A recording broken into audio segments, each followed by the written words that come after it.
The ego has to be here because it is the mechanism used to survive, for mortal survival, being in a physical body that dies. When the mind started to operate more on a level of thought, and let's go for intelligence eventually, rationalization, logic, and then intelligence, the ego still operated on the script of survival.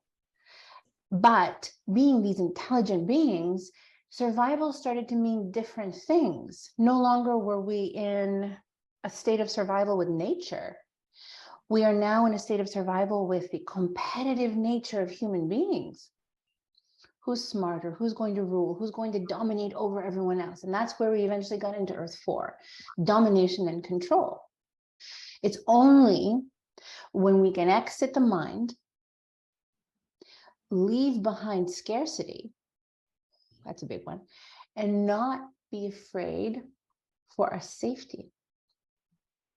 Not to be afraid of for our safety means that we are no longer limited by the illusion of physicality.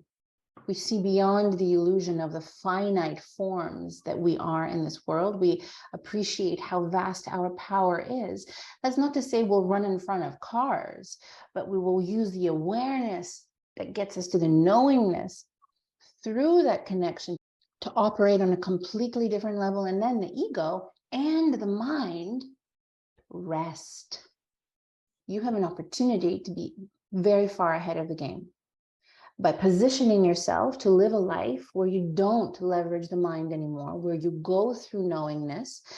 You have to be connected to have access to your knowingness. If you don't have the mechanics in place through that connection, you don't have access to your knowingness. No matter how many books you read, no matter how much work you do on yourself, you will always hit a ceiling because you don't have the mechanics that take you up all the way.